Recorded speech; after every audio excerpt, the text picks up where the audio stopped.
em silêncio? Aqui é pentecostal, irmãos. Aleluia. Pentecostal não espera ninguém para dar glória. Aleluia. Estou mais nervosa do que o normal. Queria agradecer desde já a oportunidade. É uma responsabilidade muito grande. Primeira terça profética do ano. E cada vez está mais difícil subir nesse altar e falar qualquer coisa. Aleluia. Mas graças a Deus sou aluna do IEB. Aleluia. Estou aprendendo muito. E eu queria convidar você a abrir a sua Bíblia no livro de João, o Evangelho de João, capítulo 15. Silêncio, gente. Aleluia. Confesso que, primeira terça profética, eu particularmente queria uma palavra que revirasse a igreja, te revirasse, te falar igual o pastor Janderson, te entregasse todas as chaves do universo, do mundo, para abrir todas as portas, mas se eu fizesse isso, eu estaria fugindo daquilo que o Senhor ele quer falar ao nosso coração.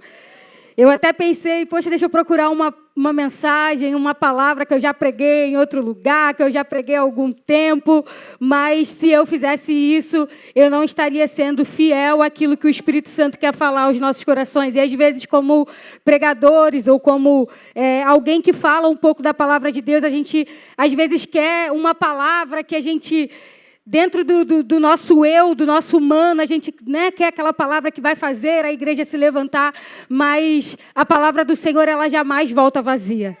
E a palavra do Senhor, ela não precisa de muita coisa, basta a gente abrir a Bíblia, o Senhor vai falar e isso já é extraordinário por si só. A palavra já é extraordinária por si só. E a pastora Raíssa, ela estava falando aqui a respeito dessas entidades dos meses que tem a cada mês, e eu vim aqui para declarar Jesus na sua vida em janeiro, Jesus na sua vida em fevereiro, Jesus na sua vida em março, em maio, abril, maio, junho, dezembro. Hoje eu vim pregar sobre Cristo. E se você não é alguém que gosta de uma mensagem que fala a respeito de uma pessoa chamada Jesus Cristo, sinto te dizer, você veio para o culto errado, você veio para a terça profética errada, porque hoje o que vai ser pregado aqui nada mais é, assim como já tem sido, é a pessoa de Jesus Cristo, porque Cristo é o lugar de permanência que a igreja tem que estar dentro e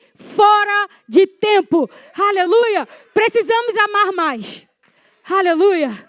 Precisamos amar mais. Fala para quem está do seu lado. Precisamos amar mais. Porque é isso que ficou queimando no meu coração. Precisamos amar mais porque estamos amando muito pouco a Deus.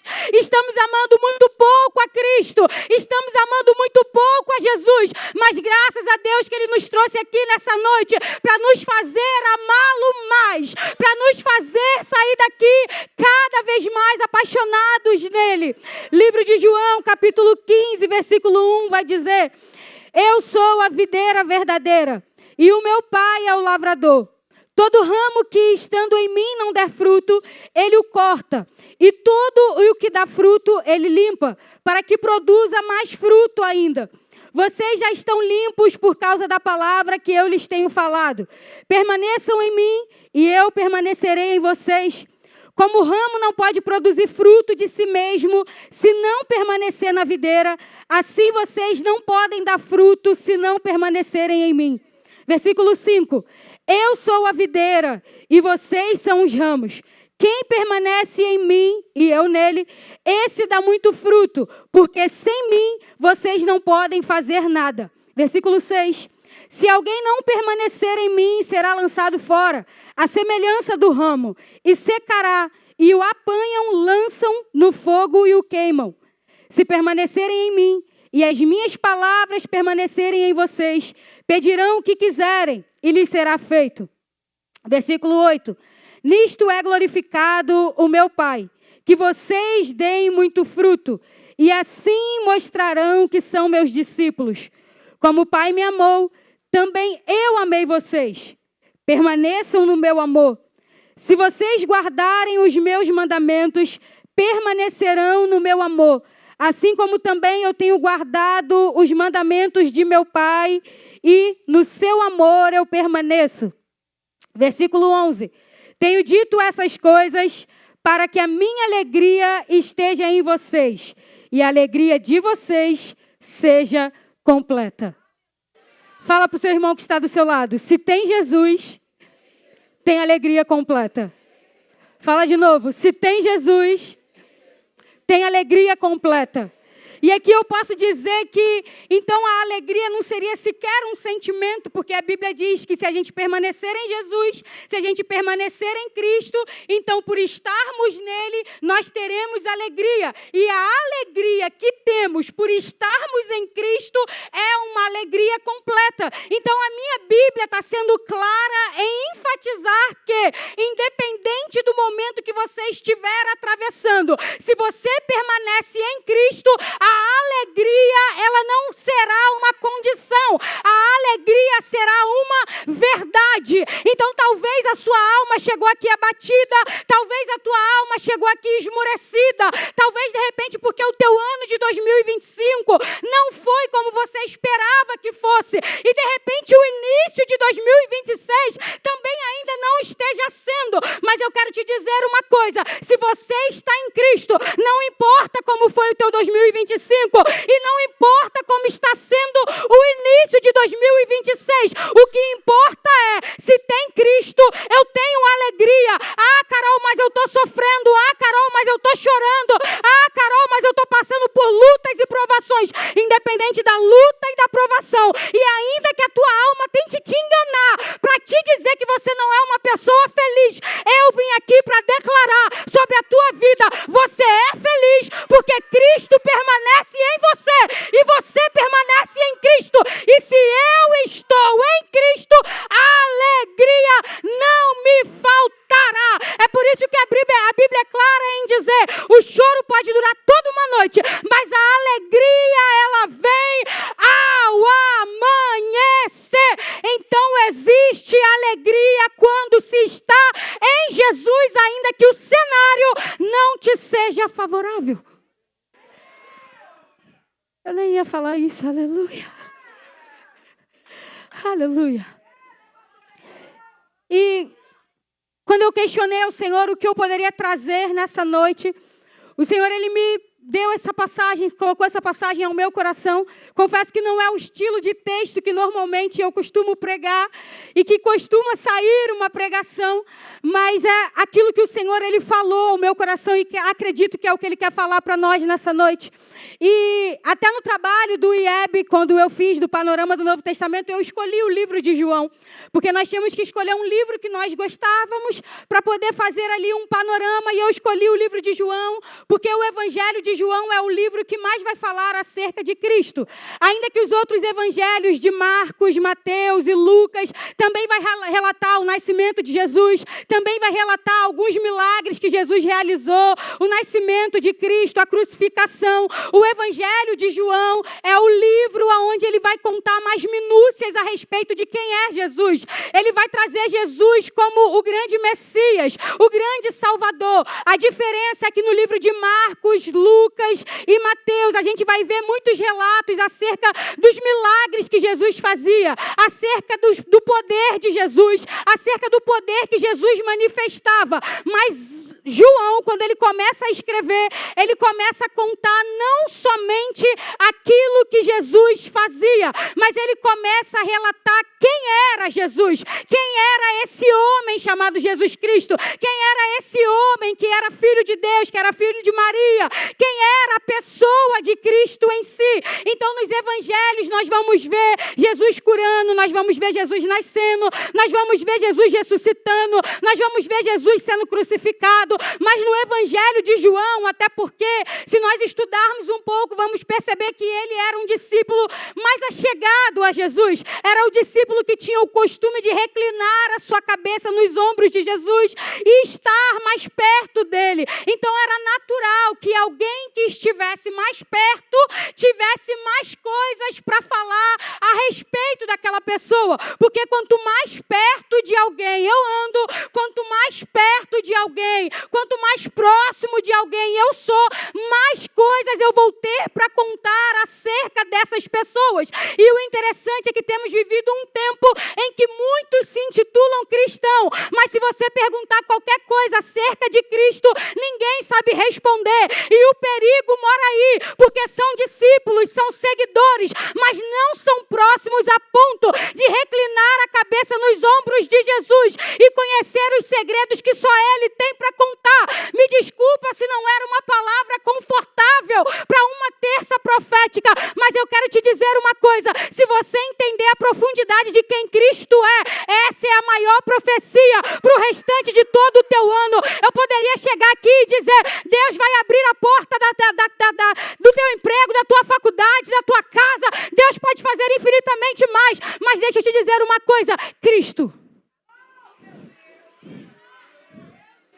nos dias bons, Cristo nos dias maus, Cristo no dia que você está forte, mas Cristo também no dia que você está fraco. Cristo, Jesus, o Evangelho ainda continua sendo acerca de uma pessoa chamada Jesus Cristo. E é por isso que João gostava de falar de Jesus. E se você for ler o livro de João, você vai perceber que nesse livro existem 7 afirmações ou declarações feitas por Jesus.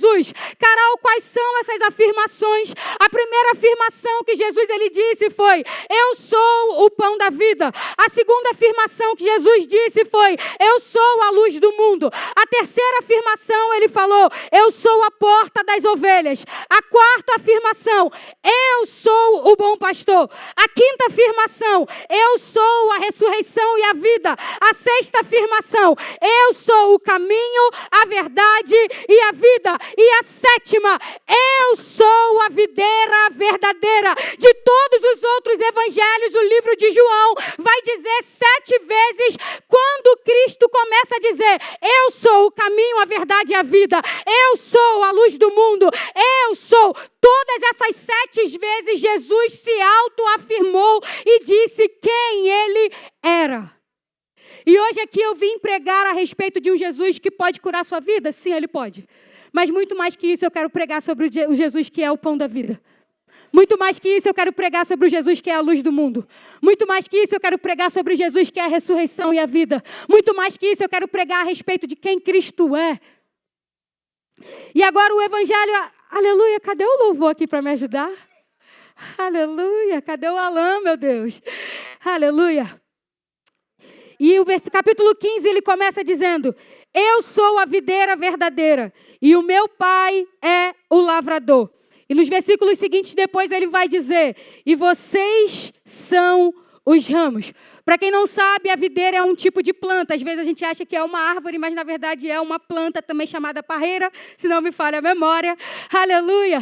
E agora Jesus ele vai se comparar a essa videira. E perceba que aqui ele vai trazer 3 pessoas. Ele vai dizer: olha, eu sou a videira verdadeira e o meu pai, ele é o lavrador e vocês são os ramos. Então a primeira coisa que Jesus queria entender aqui é a posição de cada um no seu devido lugar. Por que que isso é interessante? Porque na verdade a função do ramo era dar fruto. A função do lavrador era cuidar para que o ramo pudesse dar fruto. E já a videira verdadeira, que era Jesus, era o caule, o tronco, aonde o ramo tinha que estar conectado a ele, aonde o ramo tinha que estar preso nele, para que o ramo pudesse viver aquilo que saía do tronco e viver na vida dele. Então, para você entender, Cristo disse, vira para os seus discípulos e fala: eu sou a videira verdadeira, o meu pai é o lavrador, é o agricultor, e vocês são os ramos. Ou seja, Jesus queria trazer os discípulos para a ordem correta das coisas, porque você é ramo. Carol, não estou entendendo. Se você é ramo, a tua função é dar fruto. Se você é ramo, a tua função não é fazer o papel que Deus faz, porque o lavrador é quem cuida, o lavrador é que poda, o lavrador é que corta o que tem que ser cortado, o lavrador é o que tira o que tem que ser tirado, o lavrador é o que acrescenta, é o que enxerta, mas o lavrador também é aquele que tira o que tem que ser tirado. O problema é que muitas das vezes, como cristãos, esquecemos que somos ramos e queremos tomar a posição de lavrador. Eu corto o que eu quero, eu enxerto o que eu quero na minha vida, mas quem entende que é ramo não quer viver outra coisa que não seja conecta à videira que é verdadeira. O problema do evangelho de hoje é que queremos ser ramos desconectados da videira.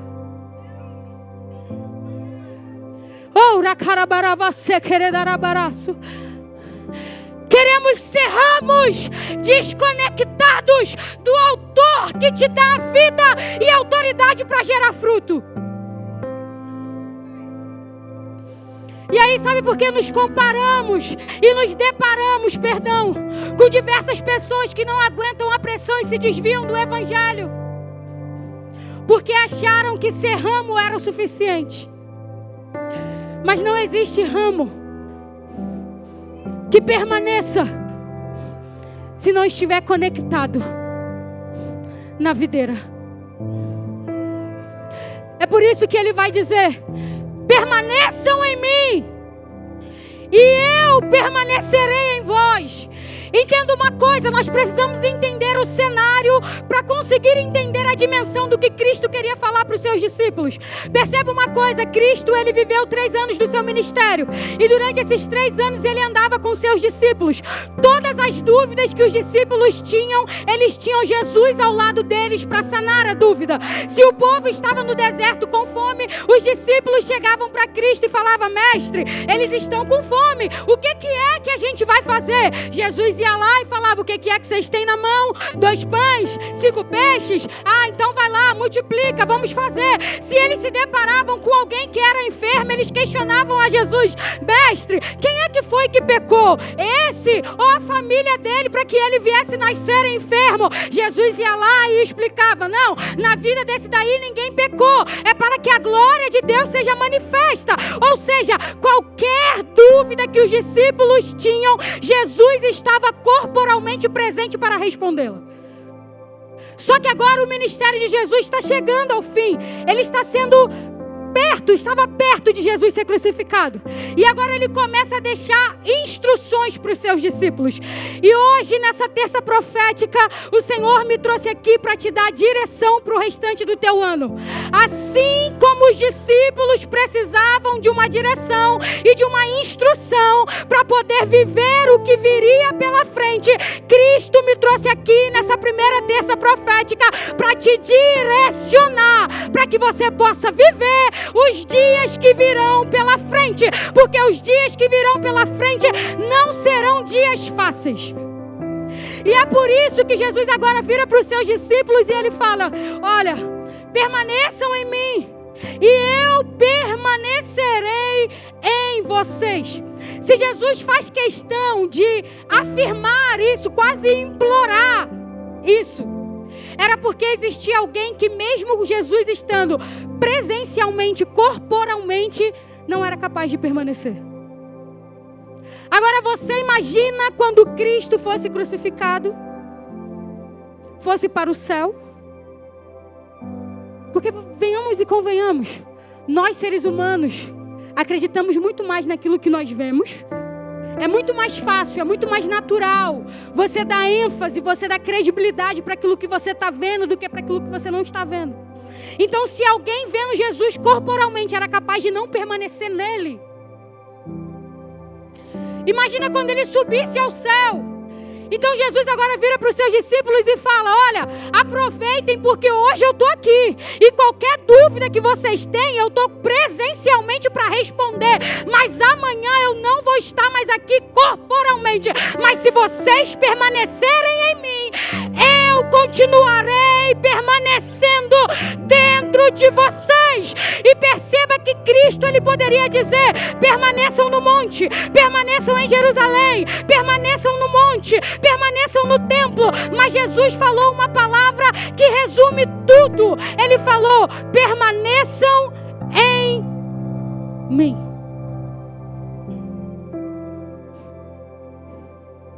Porque discípulo que é discípulo entende que lugar de permanência não tem a ver com lugar físico. Discípulo que é discípulo entende que lugar de permanência não tem a ver com uma palavra. Discípulo que é discípulo entende que lugar de permanência tem a ver com uma pessoa. Jesus poderia ter dito: permaneçam no monte, permaneçam no templo, permaneçam em Jerusalém, permaneçam em Samaria, permaneçam nos confins da terra, mas ele disse: permaneçam numa pessoa que sou eu, porque se vocês permanecerem em mim, os dias ruins vão vir, vão querer matar vocês, vão querer destruir vocês, vão querer prender vocês, mas vocês estarão firmes, porque estarão conectados em mim, que te dou vida quando você já não tem, que te dou alegria quando você não tem, que te dou ânimo quando você não tem. E sabe por que Jesus ele falou: permaneçam em mim? Porque se a gente for ler a Bíblia no livro de Atos, quando Jesus ele promete o Espírito Santo, o livro de Atos, a Bíblia vai dizer que Jesus vira para os discípulos e fala para eles: permaneçam em Jerusalém até que do alto sejais revestidos de poder. Então quando Jesus fala permaneçam em Jerusalém, nós estamos falando de um lugar. E quando ele fala até que do alto sejais revestidos de poder, estamos falando de uma promessa. Só que agora, aqui, Jesus não fala para eles permanecerem num lugar. E Jesus não fala para eles permanecerem em algo que é uma promessa. Jesus fala para eles permanecerem em algo que é uma pessoa. E sabe o que Jesus falou para mim? Infelizmente, pessoas estão conectadas a lugares que têm aparência de Cristo. Quantas pessoas conectadas a Recomeçar? Quantas pessoas conectadas às Assembleias de Deus? Quantas pessoas conectadas às presbiterianas?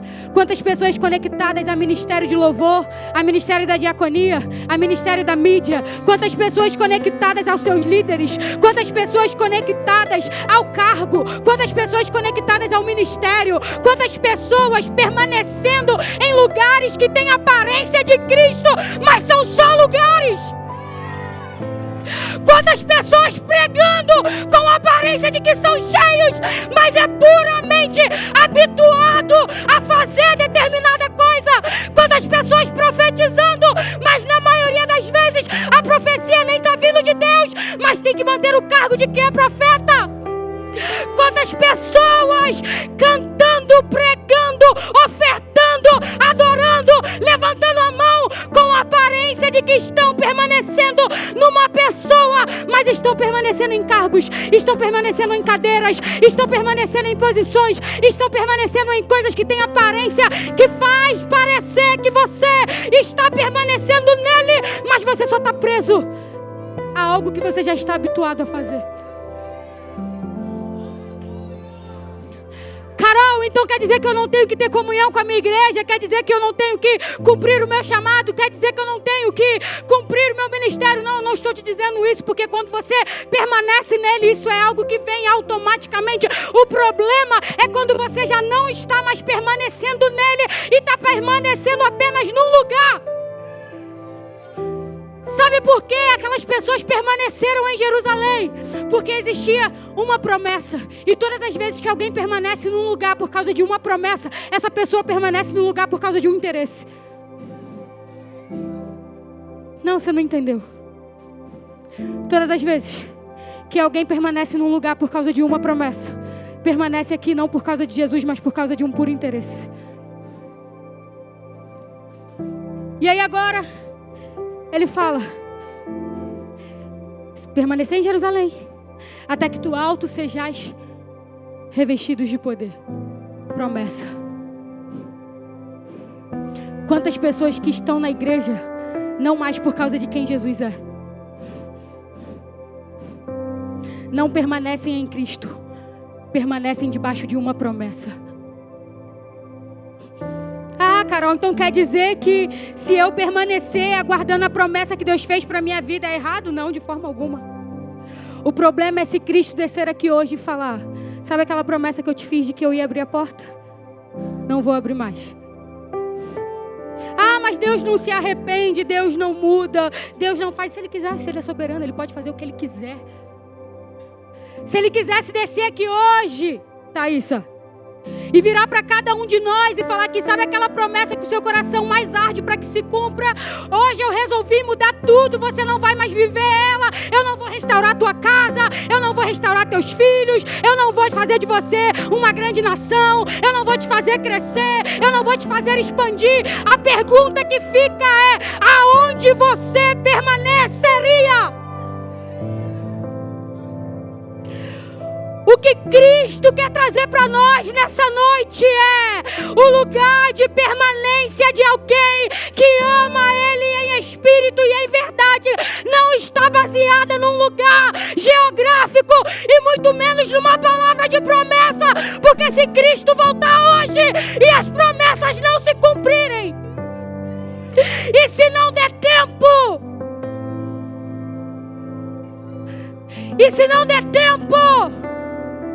Carabaraba subremanda canaraço. Oh, rabarava sequeredarabaraço. Quantas solteiras às vezes brincam: não, Jesus não pode voltar porque eu ainda não casei. E aí? Quem permanece nele não está interessado na promessa. A promessa é um detalhe. Sabe por quê? O problema é que estamos vivendo um evangelho de resultado, mas Cristo nunca pregou evangelho de resultado. Evangelho é cruz, evangelho é renúncia, e Deus me trouxe aqui para tirar a igreja, recomeçar do lugar de resultado, porque o resultado já aconteceu, o resultado é Cristo.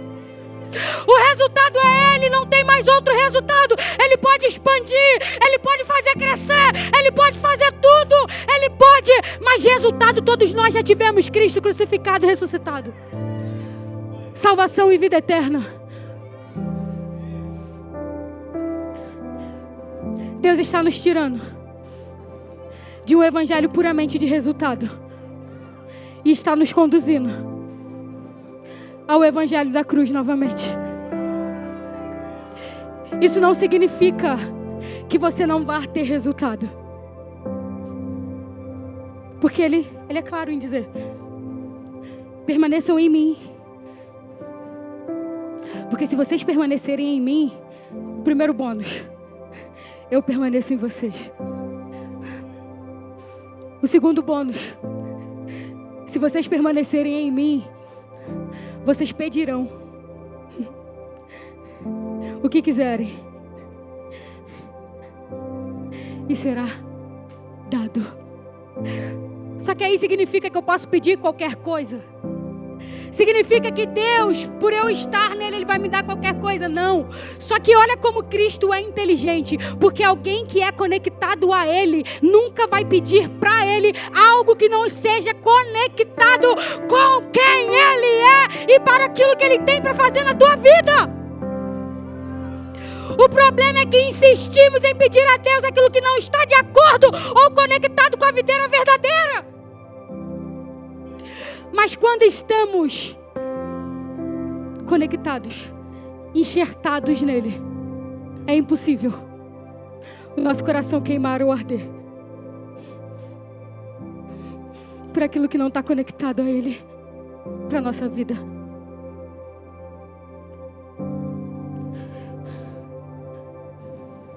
Sabe qual é o problema? É que aí Ele falou: se vocês permanecerem em mim e eu em vós, vocês darão frutos. E é nisso que o meu Pai vai ser glorificado. Porque vocês vão dar frutos. E todos vão perceber que vocês são discípulos. O problema é que a igreja atual não quer mais ser transformada. O problema da igreja atual é que não queremos mais ser mudados. Queremos chegar aqui e ouvir uma palavra de que Deus vai fazer, de que Deus vai cumprir, de que Deus vai transformar. Isso é bom, eu adoro, eu amo receber, porque eu sei que o meu Deus é poderoso para fazer infinitamente mais além daquilo que pedimos ou pensamos. Mas ser transformado por Ele continua sendo o resultado do Evangelho. Jesus poderia ter dito para os seus discípulos, se fosse tão importante, ele poderia ter falado para eles: permaneçam nas suas casas de luxo, permaneçam nos seus lindos apartamentos, permaneçam nos seus carros automáticos, permaneçam nos seus carros, aleluias, ultra power, mega bonitos e grandes e conversíveis, permaneçam no meio das suas famílias, nas suas mesas, nos seus banquetes, no meio dos empresários, no meio do network. Mas ele falou: não, porque o apóstolo Paulo vai dizer: tudo isso para mim hoje é nada, eu considero nada comparado a quem é Jesus Cristo. O problema é que não somos mais fascinados porque quem Cristo é, não somos mais apaixonados por Jesus. E o problema da igreja começa aqui, quando tiramos o foco de quem Ele é e colocamos o foco nas mãos daquilo que Ele pode fazer.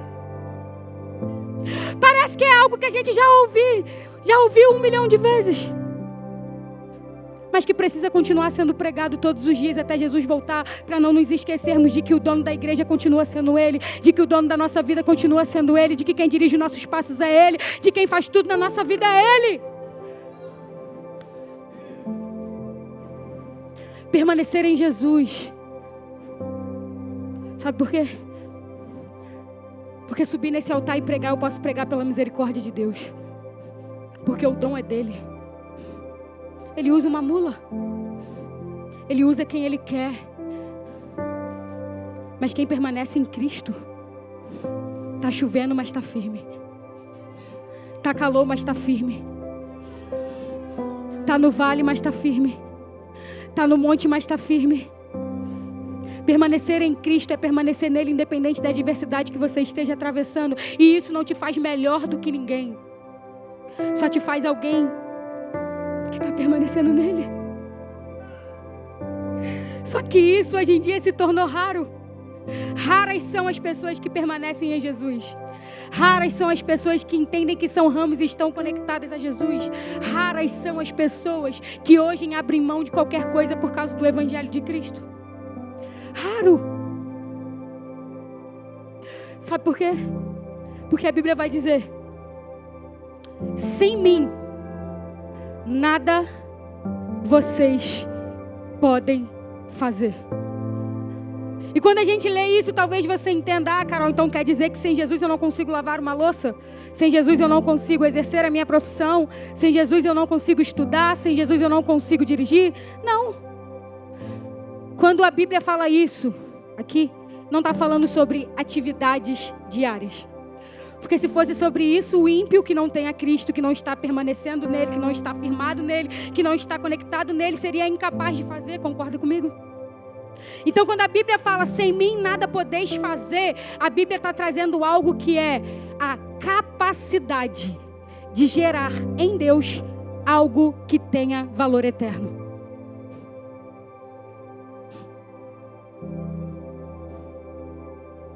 E o problema da igreja é que queremos dar fruto sem estar nele. Forçamos fruto sem estar nele. Autossuficiência. É por isso que às vezes olhamos para a igreja atual, não estou falando da igreja local, recomeçar, não. Estou falando da igreja comum, igreja de Cristo.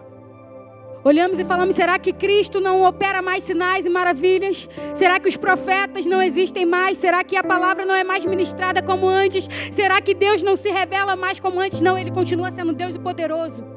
Ele continua cheio de autoridade e poder. O problema é que tem muito ramo gerando fruto que não tem valor eterno. Autossuficiência dentro da igreja.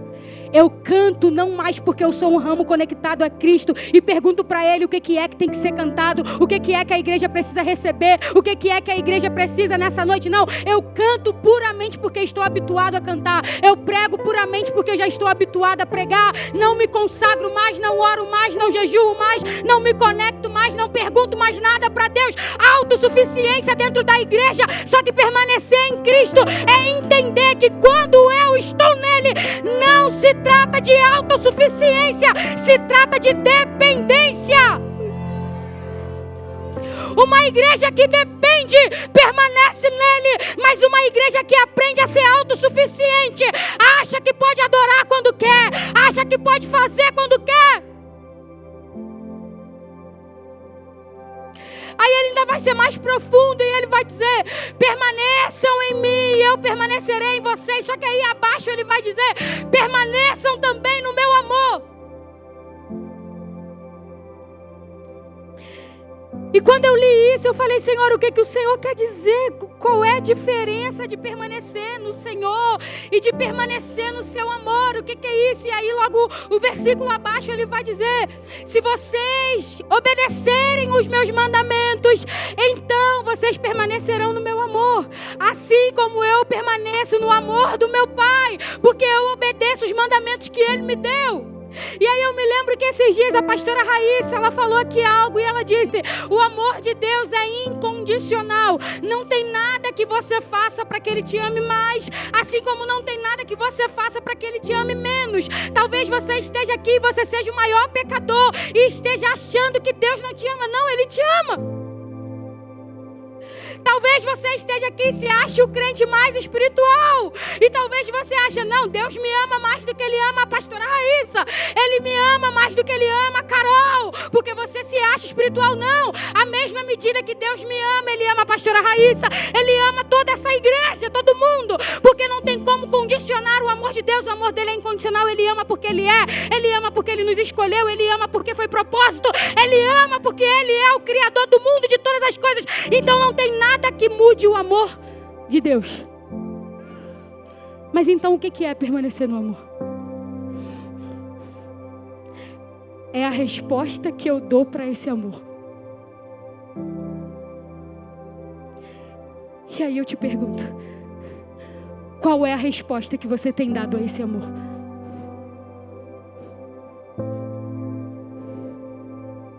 Ele te ama. Se você acertar, Ele te ama. Se você errar, Ele te ama. Se você for fiel, Ele te ama. Se você pecar, Ele te ama. Se você for o maior crente dessa igreja, Ele te ama. Se você for o maior pecador, Ele te ama. Se você for a pessoa com a melhor profissão, Ele te ama. Se você for alguém que não tem profissão, Ele te ama. Se você é alguém que tem eloquência no falar, Ele te ama. Se você é alguém que não tem eloquência no falar, Ele te ama. Nada muda o amor de Deus por você. Mas qual é a resposta que você tem dado ao amor que Ele tem por você? Porque o apóstolo Paulo, numa carta aos Coríntios, ele vai dizer: o amor de Deus me constrange. Porque um só amor. Ele amou. Ele morreu. Um só morreu. Para que todos os outros tivessem vida.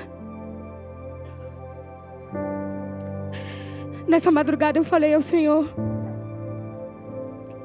me ajuda a te dar uma resposta de amor à altura do quanto o Senhor me amou. É incapaz amar a Deus incondicionalmente, assim como Ele nos amou, porque é um amor fora da curva. Mas qual é a resposta que você tem dado para esse amor? Porque a Bíblia vai dizer qual é a resposta que a gente tem que dar. Se você obedecer os meus mandamentos, você vai permanecer no meu amor.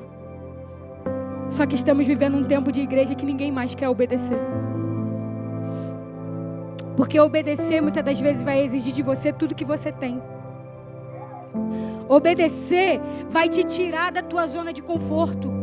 Obedecer vai fazer alguém olhar para você em algum momento da sua vida e dizer: nossa, você é muito chata, você é crente, você não faz nada, você não curte isso, você é religiosa, você é isso, você é aquilo. Eu quero ser tudo isso. Se tudo isso estiver me dando um pouquinho de resposta de amor, à altura do amor que Deus me amou, que Cristo me amou. Podem me chamar de louca, de fanática, podem dizer que eu sou igrejeira, podem dizer que o único lugar que eu vou é a igreja de domingo a domingo, mas se isso é uma resposta de amor, pelo amor que Cristo me amou. Então eu quero ser doida, eu quero ser fanática, eu quero ser viciada em Jesus, eu quero me embriagar dele, eu quero beber da fonte, eu quero descobrir os segredos que ele tem para mim. O problema da igreja atual é que somos apaixonados em bens materiais. Todo mundo ama o carro do ano, todo mundo ama construir uma família, todo mundo ama status, ama elogio, ama autoafirmação, mas Cristo está interessado ainda em quem subirá o Monte Santo do Senhor, aquele de mãos limpas e coração puro. Esse subirá e permanecerá no Monte Santo do Senhor. Levantai, ó porta, as vossas cabeças, para que entre o Rei da Glória. Quem é esse Rei da Glória? O Senhor poderoso nas batalhas. Quem é esse Rei da Glória? O Senhor poderoso dos exércitos. Arabaravaçoberemanda carabarai. Era carabaraço. Carabaravaceremanda rabarabarai. Oh, rabarabarai. Remandarabarai. Ere caralarabarai. Oh, rabaravaçoberemanda carabaravacere caradaraço. Race harabaravasubiriminicandaraço.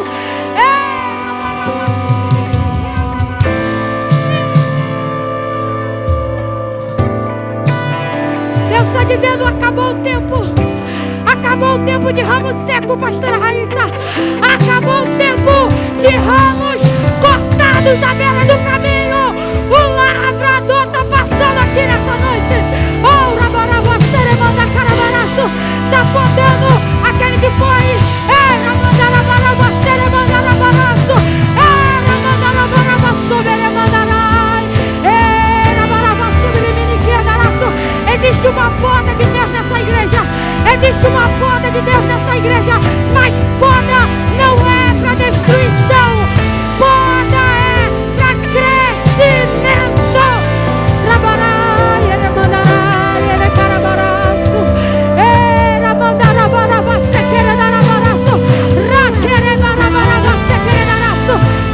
Ramandarabarabaçoberiminiquiandaraço. Racarabarabaçoberiminiquiandaraço. Deus está levantando ramos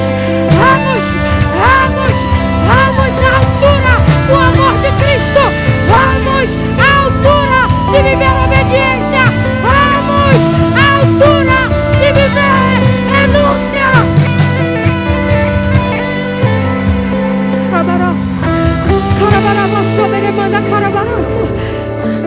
Mas sabe por que ninguém está preparado por isso? Porque viver uma vida de obediência dói. Um certo momento da minha vida eu questionei a Deus e falei: Senhor, eu passei a minha juventude inteira na igreja renunciando tanta coisa, e eu vi tantas pessoas do meu lado saírem e voltarem, pecarem e voltarem, caírem e se levantarem. E quando elas se levantaram, quando elas voltaram, parece que tudo na vida delas aconteceu mais depressa do que na minha vida. Por quê? Se eu renunciei a juventude inteira, por quê? Se eu não abri mão de fazer um monte de coisa para viver na igreja, enfornada dentro da igreja. Primeiro ele me deu um tapa na cara, porque ele disse que a autossuficiência é essa, de achar que por você ter ficado e por você ter permanecido, eu sou obrigado a fazer qualquer coisa na sua vida, porque minha morte de cruz não foi para te dar aquilo que você quer receber na terra. A minha morte de cruz foi para te dar salvação. E se você tiver que ficar dentro da igreja 24 horas até morrer sem receber nada, eu vou te deixar lá. Porque somos prepotentes até nisso, de nos acharmos melhores que alguém, porque vimos o erro de alguém e vimos alguém cair, e por a gente achar que não falhamos e não erramos e não pecamos, merecemos alguma coisa. Quem disse que merecemos alguma coisa? Evangelho não é meritocracia, é graça. É por isso que tu vai ver o pecador às vezes com um processo muito mais acelerado que você, e isso não tem nada a ver. Mas aí sabe qual foi a resposta que ele me deu hoje? Não foi hoje que eu perguntei isso pra ele, não. Mas sabe o que ele me ensinou hoje na minha casa? É que você aprendeu a permanecer no meu amor. E aí ele me lembrou, passagem do filho pródigo. 2 filhos. Um vira para o pai e fala assim: pai, me dá a minha parte da herança, porque eu quero sair, curtir minha vida, fazer aquilo que eu quiser. Eu não quero mais ficar aqui dentro, estou cansado. Porque viver em obediência às vezes cansa. Todos os dias igreja, irmão, todos os dias orar, todos os dias ler a Bíblia, todos os dias você acha que todos os dias todo mundo aqui está super empolgado para ler a Bíblia, para orar, para jejuar, para ser espiritual, para vir para a igreja? Não, isso é disciplina. Tem que querer muito, tem que amar muito, tem que desejar muito.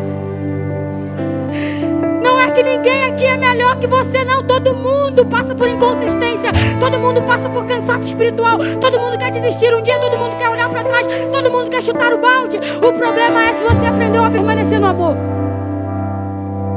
Porque aí o filho pega tudo, vai embora. Conhecemos a história, gasta tudo, daqui a pouco ele volta, se arrepende, volta para casa do pai. Quando ele está voltando, o pai de longe vê ele. Vira para os seus servos e fala: prepara tudo. Prepara uma nova roupa, prepara uma nova sandália, prepara um novo anel, mata um boi, vamos dar uma festa. Meu filho está de volta, ele estava morto, mas ele reviveu. Aí vem o pobre coitado do outro filho. Nunca pediu herança, nunca foi dar uma voltinha lá fora, nunca fez nada. A vida inteira dentro da casa do pai. Aí alguns pregadores vão dizer: ah, mas ele teve inveja da festa. Não foi inveja, é que somos humanos. Aí ele vira para o pai e fala: que injusto. Parecia a Carol falando: que injusto. Eu fiquei na tua casa todos esses anos e o Senhor nunca me deu uma sandália nova, uma veste nova, um anel novo. Nunca mandou matar um boi para eu me divertir com os meus amigos. Aí ele fala: mas eu sempre estive aqui. Aí o pai vira para ele e fala assim: por que você está desesperado assim? Você sempre esteve comigo. E tudo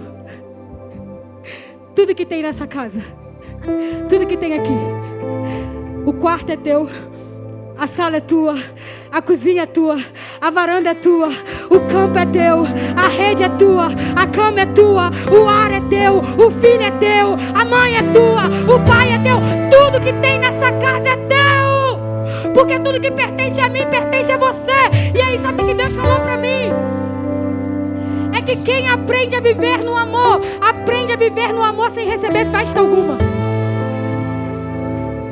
Mas quem não aprende a viver no amor, o tempo inteiro vai, o tempo inteiro volta, o tempo inteiro vai, o tempo inteiro volta. E quando volta, o pai dá festa para tentar fazer ele permanecer. É por isso que algumas pessoas vão parecer que estão mais adiantadas, mesmo que você olhe e fala: não, mas como? Por quê? Porque eu fiquei aqui, a pessoa foi. É porque tem pessoas que só permanecem quando Deus agrada. E Ele é um pai tão amoroso que para te fazer permanecer, Ele te agrada. Se o filho pródigo se desviasse de novo e voltasse de novo, Deus daria outra festa. Se ele fosse 5 vezes, Deus daria 5 festas. Se ele fosse 10 vezes, Deus daria 10 festas. Mas quem escolheu viver no amor? Eu não preciso de festa, eu não preciso de boi, eu não preciso de sandália, eu não preciso de roupa, eu não preciso de anel, eu não preciso de nada. Porque quem permanece em Jesus entende que quando me falta o pão terreno, Ele é o pão da vida. Quem permanece no amor entende que quando só sobra escuridão, Ele é a luz do mundo. Quem permanece no amor entende que pode vir a morte, mas Ele é a ressurreição e a vida. Quem permanece no amor entende que se a minha liderança falhar, se o meu pastor não me pastorear, eu sou o bom pastor. Quem permanece no amor entende que pode a porta se fechar, mas ele diz: eu sou a porta das minhas ovelhas. Quem permanece no amor, quem aprendeu a viver no amor, a enfermidade vai bater na tua porta, a morte vai bater na tua porta, mas Ele está do outro lado dizendo: eu sou a ressurreição, eu sou a vida, eu sou Jeová Rafa. Ora, carabaraça. Quem aprende a permanecer no amor Entende que às vezes vai desfrutar de Cristo e de Deus de uma forma diferente. Eu não sou de falar da minha vida pregando, eu não sei por que eu estou falando essas coisas. Mas eu tenho uma enfermidade que eu não vou dizer que ela é minha, mas tem uma enfermidade que ela tenta me assolar por um tempo. Psoríase. E é num grau um pouco avançado, um pouco forte. E um dia alguém virou para mim e falou assim: eu não entendo.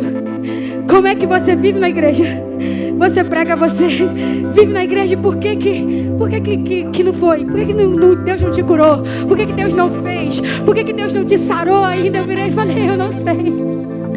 Eu não sei, eu já pedi para Ele me dar fé, eu já pedi para Ele me revelar, eu já pedi para Ele me mostrar, eu já pedi para Ele me dizer se eu estou de desobediência, o que é que eu fiz errado, o que eu tenho que fazer, se eu tenho que plantar bananeira, eu não sei. Só que apesar de ainda, porque eu creio que eu já sou curada, mas apesar de ainda a cura não ter sido manifesta no meu corpo, Jeová Jireh está aqui do outro lado. Jeová Rafa ainda não se manifestou completo, mas Jeová Jireh está aqui, ó. Eu precisava de uma injeção que custa 10 mil reais, tomar 2 por mês, 10 mil reais, 10 mil reais. Eu não tinha como, eu não tinha condições de onde eu ia arrumar 10 mil reais, 20 mil, na verdade, se são 2 injeções por mês para tomar, eu não sei. Mas o Jeová Jireh estava aqui do outro lado dizendo: aleluia, existe uma farmácia, porque enquanto o Rafa não se manifesta por completo, eu não vou deixar você ter uma vida à mercê dessa doença. Enquanto o Rafa não se manifesta, o Jeová Jireh está provendo qualidade de vida. Enquanto o Rafa não se manifesta, o Jireh provê o que eu preciso para ter qualidade de vida. Isso é permanecer no amor, é entender que nem tudo que você planejar vai dar certo, é entender que nem de todas as enfermidades talvez a cura vai se manifestar, é entender que nem todas as portas vão se abrir, é entender que nem todos os sonhos vão dar certo.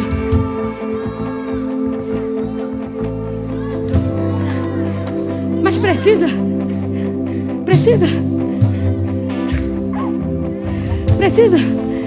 todas as portas se abrirem. Precisa Jeová Rafa se manifestar no meu corpo? Não. Eu já entendi quem Ele é. E por eu entender quem Ele é, eu adoro com psoríase e sem psoríase. E por eu entender quem Ele é, eu adoro com porta aberta, com porta fechada. Se coloque de pé nessa noite.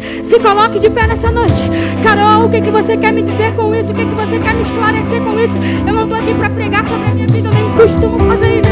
Eu só estou querendo te dizer que se você está nele, é como se fosse um imã. É um imã.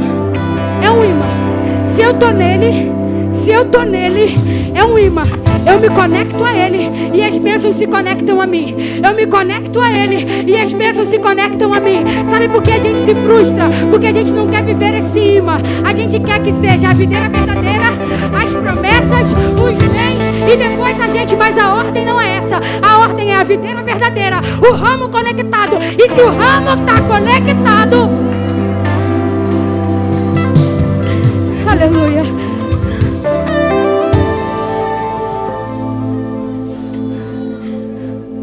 Aleluia. Às vezes eu queria entrar dentro da cabeça de umas pessoas e colocar Jesus lá dentro. Essa vontade que eu tenho às vezes, para te fazer entender quem Ele é. Meu Deus do céu, Ele é muito poderoso. Ora, carabaraba, subiremanda. Oh, rabaraba, subiremanda, canarai, erebaraba, subireminique, anaraço. A beleza da glória de Cristo é algo que o homem não consegue. Então por quê? Por que a gente não se desvia? Por que a gente não vai embora?